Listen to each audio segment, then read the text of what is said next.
Bicara ya Tuhan, kami berjanji untuk merenungkannya dan melakukannya dalam hidup kami sehari-hari.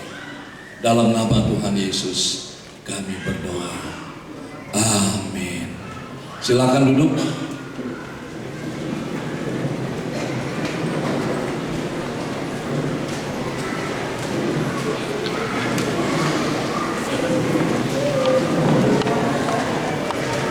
Filipi pasal 2 ayat 6 sampai dengan ayat yang ke-7.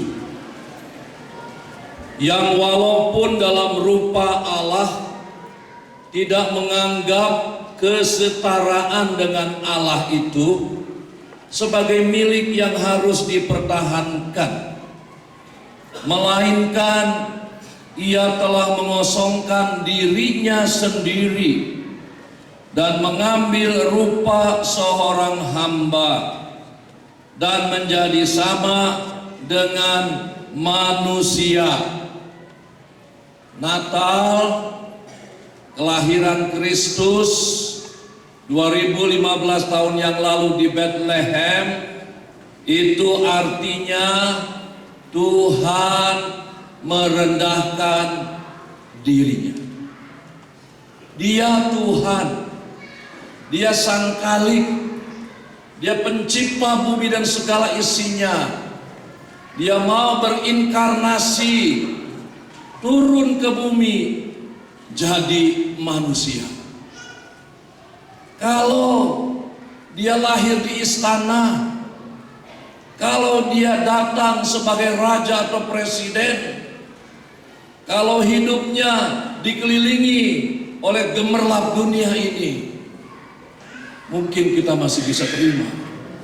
Tapi Dia yang adalah Allah yang sejati, turun menjadi manusia dan dikatakan mengambil rupa seorang hamba, budak, pelayan. Sangat mencengangkan. Murid yang pandai saja tidak mau disebut bodoh. Orang kaya tersinggung jika dibilang miskin. Direktur marah jika dipanggil office boy. Dokter tersinggung jika dianggap dukun. Raja marah jika dianggap rakyat jelata. Tapi Yesus, Tuhan, Dia telah berkenosis, mengosongkan dirinya dan turun menjadi manusia. Kata Maria, ibu jasmani di mana Yesus dilahirkan, sesungguhnya aku ini adalah hamba Tuhan, jadilah padaku menurut perkataanmu itu. Lalu malaikat itu meninggalkan dia. Lukas pasal 1 ayat 38. Tuhan memakai seorang perempuan yang namanya Maria, juga adalah pribadi yang sangat rendah hati. Dipakai Tuhan untuk melahirkan Sang Juru Selamat, mengaku dirinya juga hamba. Yesus Kristus yang sejatinya adalah Tuhan, ketika Dia masih bayi diburu untuk dibunuh. Setelah besar hanya menjadi anak tukang kayu. Yusuf bapaknya hidup sangat sederhana. Dalam melayani sesama manusia, rela menderita, bahkan tidak pernah menggunakan kealahannya, keilahiannya, kemahakuasaannya. Ketika Dia diolok-olok, ketika Dia disiksa, ketika Dia dibunuh di atas kayu salib, sangat rendah hati. Apakah rendah hati? Rendah hati adalah satu sikap yang bersandar pada Tuhan dan menganggap orang lain lebih utama dari dirinya. Rendah hati adalah mengatakan bahwa saya cuma segini, orang lain seperti ini. Rendah hati berarti menaruh keyakinan pada Allah dan tidak pernah bersandar pada diri sendiri. Dan itu diperlihatkan oleh Yesus ketika dia ada di dunia ini 33,5 tahun jadi manusia seperti Bapak, Ibu, saudara-saudari, seperti saya.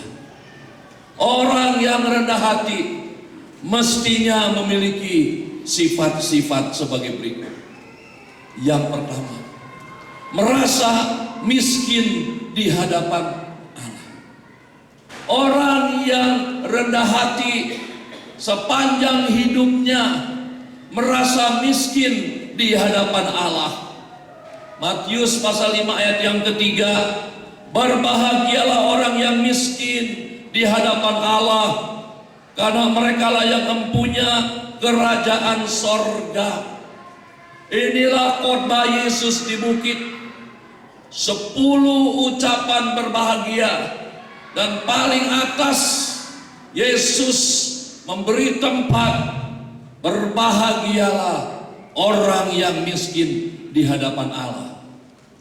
Miskin di hadapan Allah dalam bahasa Yunani ada 2 kata yang dipakai untuk miskin. Yang pertama ialah penes, yaitu miskin dalam arti tidak kaya, tidak punya banyak harta, hidup sederhana. Miskin yang kedua artinya tokos, yaitu miskin dalam arti sangat miskin, tidak punya apa-apa. Miskin dalam arti apabila tidak ditolong, dia akan mati. Yang kedua inilah kata tokos yang dipakai oleh Tuhan Yesus waktu dia berkata, berbahagialah orang yang tokos, yang miskin, yang merasa tidak punya apa-apa, dan kalau tidak ditolong dia akan mati.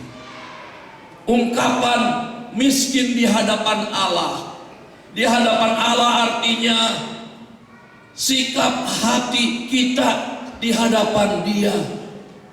Maka kalimat yang kita baca tadi sebenarnya berarti barang siapa yang di hadapan Tuhan merasa dirinya begitu miskin dan sepenuhnya bergantung kepada Allah, orang itu yang disebut berbahagia. Jika kita mengerti bahwa miskin itu sendiri tidak membawa kebahagiaan, siapa yang mau hidupnya miskin? Tidak punya beras, hidup dari sehari ke sehari, rumah harus kontrak pindah setiap 3 bulan, anak sekolah harus pinjam kiri kanan, ketika sakit tidak punya uang untuk beli obat. Tidak ada orang yang mau di dunia ini satupun untuk hidup miskin seperti itu. Jika kita mengerti bahwa miskin itu tidak enak, miskin tidak membawa kebahagiaan, karena yang dimaksud Yesus bukan miskin yang seperti itu, tapi miskin di hadapan Allah. Orang yang merasa miskin di hadapan Allah adalah orang yang setiap pagi, orang yang setiap hari, orang yang di sepanjang perjalanan hidupnya selalu berseru minta tolong kepada Allah. Kesadaran akan miskin di hadapan Allah adalah awal pertobatan seseorang. Kalau kita merasa kaya, punya mobil lebih dari 1, punya rumah banyak, punya tabungan mungkin bermiliar-miliar, dapat warisan beberapa buah rumah, ketika kita merasa kita punya segalanya, sesungguhnya kita belum bertobat. Orang yang seperti ini, kata Yesus, hidupnya tidak akan bahagia. Orang yang di hadapan Tuhan, sikap hatinya, pikirannya merasa punya segala sesuatu, dia tidak akan memiliki kerajaan sorga. Saya ulang sekali lagi, Yesus berkata, berbahagialah orang yang sikap hatinya merasa miskin. Mungkin punya mobil banyak, mungkin punya rumah banyak, mungkin punya deposito tabungan banyak, tapi dia tidak bergantung kepada hartanya. Setiap pagi dia panggil Bapak, setiap ada masalah dia panggil Bapak, setiap ada kesulitan dipanggil Bapak.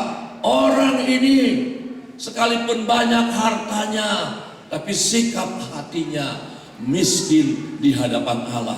Orang ini adalah orang yang berbahagia, orang yang mempunyai kerajaan sorga.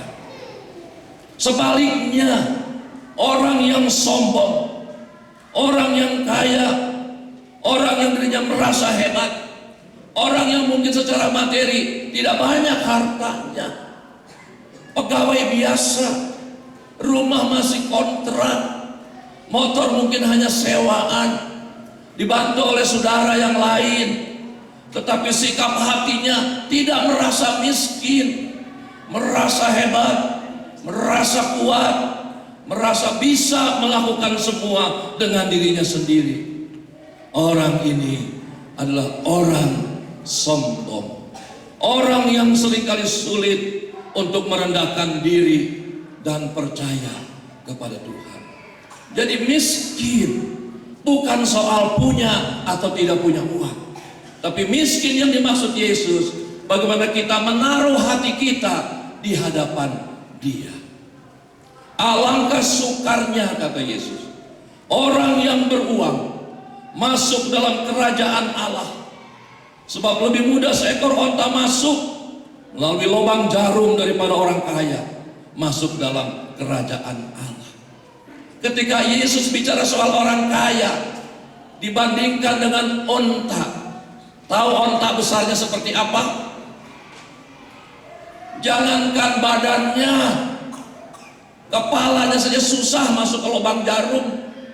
Jangankan kepalanya, kakinya saja tidak mungkin masuk ke lubang jarum. Jangan kata kakinya, buntutnya saja tidak mungkin masuk ke lubang jarum.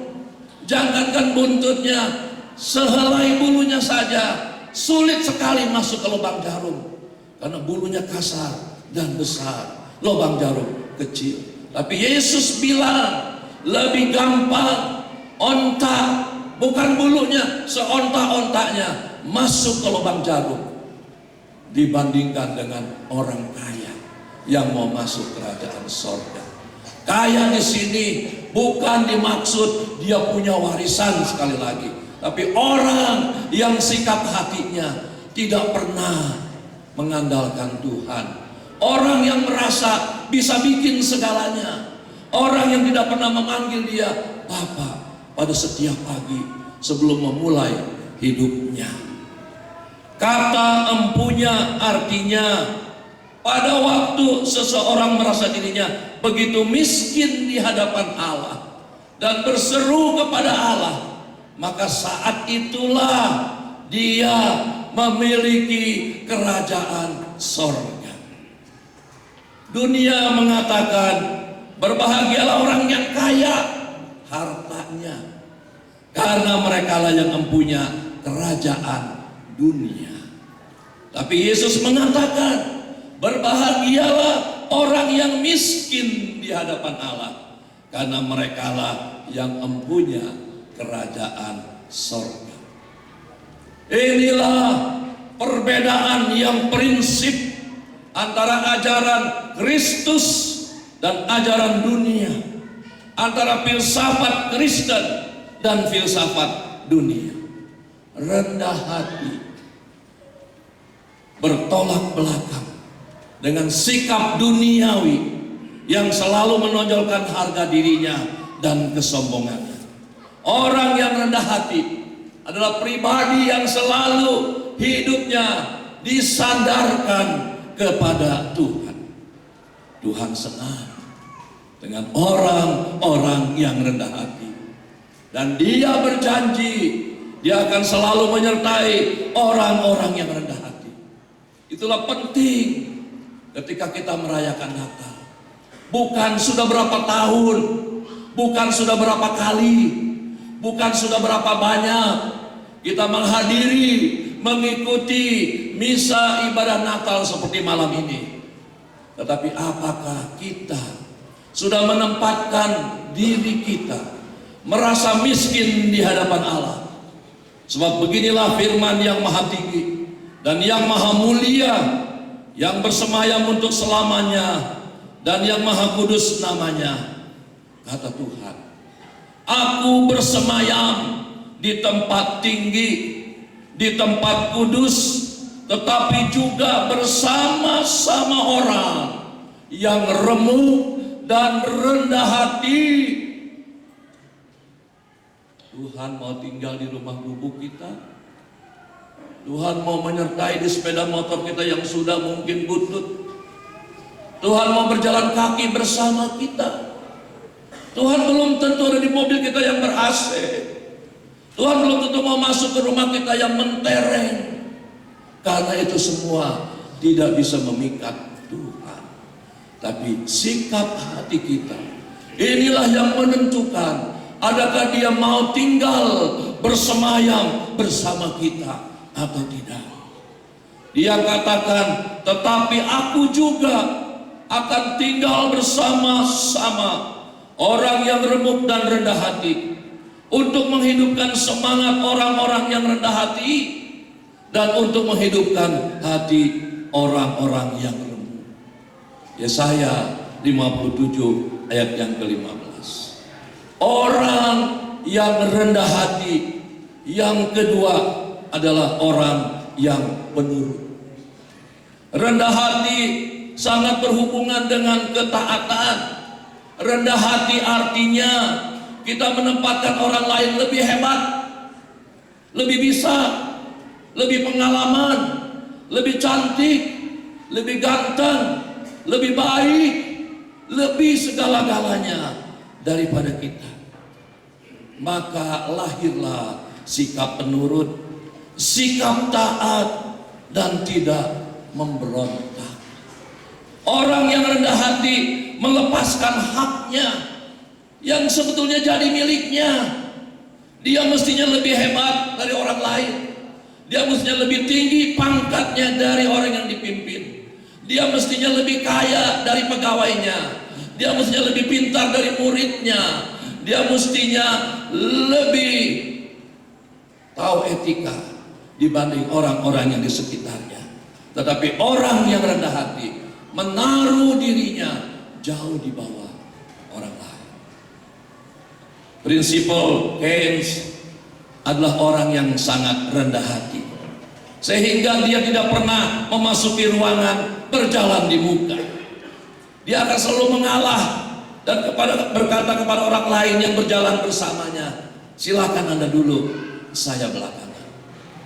Kalau naik lift, Tuan Keynes selalu ketika pintu lift terbuka, dia kasih orang untuk masuk, dia belakangan. Keluar lift, dia persilakan orang lain keluar dulu, dia belakangan. Dia katakan, silakan Anda dulu, saya di belakang Anda. Satu hari ia datang di acara yang dihadiri oleh banyak tamu-tamu terhormat.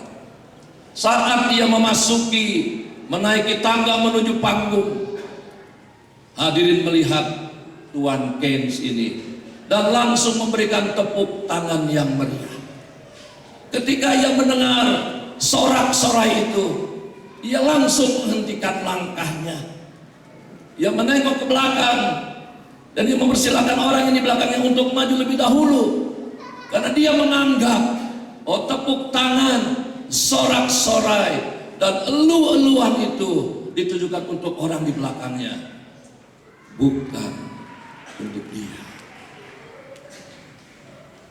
Kerendahan hati semacam ini mengesankan bagi banyak orang yang memenuhi tempat itu, menimbulkan rasa hormat yang lebih tinggi terhadapnya, sehingga orang terus bertepuk tangan, bukan untuk orang yang dipersilakan ke depan, tetapi tetap untuk dirinya. Jika kita rendah hati dan membiarkan orang lain memperoleh pujian dan perhatian, kita akan terkejut betapa banyak orang yang akan menghargai dan menghormati kita. Ketika kita berkata kepada tetangga-tetangga kita, Bapak baik, Bapak toleran, Bapak penuh perhatian. Walaupun kenyataannya kita banyak membantu Bapak tadi, tapi orang lain akan semakin menghargai kita. Yesus memberi teladan yang sangat tinggi, meninggalkan legacy, satu tiruan yang mestinya kita lakukan. Dia Allah mau kosongkan diri jadi manusia. Kalau dia mau jadi manusia oke lah, tapi jangan dong lahir di kandang domba. Bisa pinjam istana Herodes sebentar, bisa lahir di baby box, tidak perlu di kandang binatang. Tapi Yesus sangat rendah hati. Daud memiliki hati yang luar biasa. Kita bilang Yesus Tuhan, tentu saja dia bisa. Saya bukan Tuhan, saya manusia biasa. Jangan bandingkan saya dengan Tuhan. Contoh kedua, Daud manusia seperti saudara dan saya. Daud dikenal sebagai orang yang berkenan di hadapan Allah. Di dalam Alkitab cuma ada dua tokoh yang disebut berkenan di hadapan Allah. Yang pertama Tuhan Yesus, yang kedua Daud. Daud dihormati bukan hanya oleh sorga, tapi oleh seluruh orang Israel sampai hari ini. Tahun 1996, lebih kurang 19 tahun yang lalu, dirayakan hari ulang tahun Daud oleh seluruh orang Yahudi yang bertebaran di seluruh dunia. Hari ulang tahun kelahirannya yang ke-3000. Pernah mendengar ada tokoh sehebat Daud yang 3000 yang lalu dilahirkan, 3000 kemudian masih diperingati hari kelahirannya? Pasti hidupnya mempesona, pasti hidupnya menimbulkan kekaguman yang luar biasa. Bukan saja sorga, tapi juga manusia. Berbagai masalah dan penderitaan menimpa hidup Daud, tetapi dia selalu berhasil melalui dengan kemenangan. Kuncinya cuma satu: rendah hati. Saya ambil satu contoh saja. 2 Samuel pasal 15 ayat 13 sampai 14. Lalu datanglah seseorang mengabarkan kepada Daud yang raja itu, katanya, hati orang Israel telah condong kepada Absalom anakmu. Absalom anak Daud melakukan kudeta, mengambil alih secara paksa, menggunakan kekuatan militer yang pro kepada dia untuk menurunkan tahta bapak kandungnya sendiri.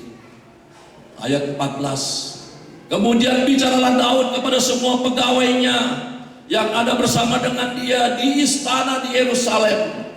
Bersiaplah, marilah kita melarikan diri, sebab jangan-jangan kita tidak akan luput daripada Absalom.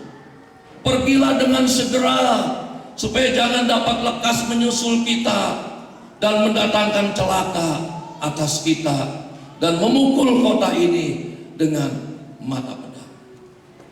Bayangkan seorang bapak, seorang ayah, seorang raja yang masih pegang kekuasaan mau dikudeta oleh anak kandungnya sendiri.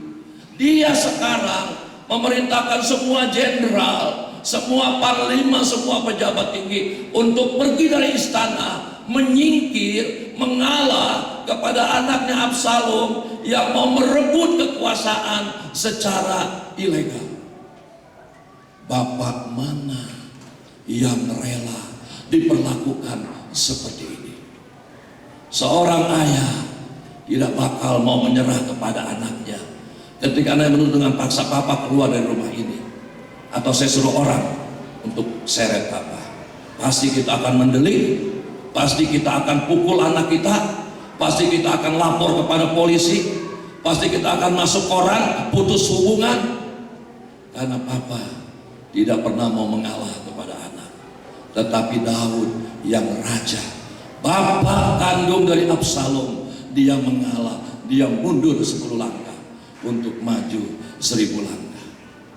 Sebagai raja waktu itu, Daud tidak menggunakan kekuasaannya dan semua kekuatan yang dia miliki untuk melawan, mengalahkan, bahkan menangkap Absalom anaknya. Daud melepaskan haknya untuk bisa mengalahkan Absalom. Apalagi yang kita mau katakan tentang Daud, kecuali kerendah hatian memang menguasai hidupnya. Sungguh luar biasa sikap rendah hati yang ditunjukkan Daud sebagai raja pada waktu itu. Tetapi sebaliknya, dalam kehidupan kita zaman sekarang ini, banyak orang ingin memaksakan kehendaknya. Begitupun kita tidak memperoleh apa yang kita inginkan. Apalagi kita punya kekuatan, kita punya kuasa, maka kita tidak akan pernah mengalah, melepaskan yang memang milik kita. Tetapi hari ini firman Tuhan berkata, aku akan tinggal bersemayam di kehidupan orang-orang yang rendah hati. Pada saat-saat tertentu Tuhan mengizinkan supaya kita dapat belajar bahwa kerendahan hati jauh lebih penting daripada segala yang kita inginkan di dunia ini. Mari kita belajar dari kerendahan hati yang dimiliki oleh Daud, yang dimiliki oleh Yesus, yang dimiliki oleh Maria. Tidak seharusnya kita mengeraskan hati jika ada hal-hal yang terjadi di luar kehendak kita. Belajarlah untuk hidup rendah hati, menerima apa yang Tuhan buat dalam hidup kita, mengucap syukur untuk keadaan apapun yang terjadi dalam hidup kita. Ketika kita tertindas dan kita merespon dengan segala kerendahan hati, maka Tuhan akan melihat keberadaan kita. Sekali lagi saya mau baca Yesaya 57 ayat yang ke-15. Aku bersemayam di tempat tinggi, di tempat kudus di sorga. Tetapi aku juga bersama-sama orang yang remuk dan rendah hati, untuk menghidupkan semangat orang-orang yang rendah hati dan untuk menghidupkan hati orang-orang yang remuk.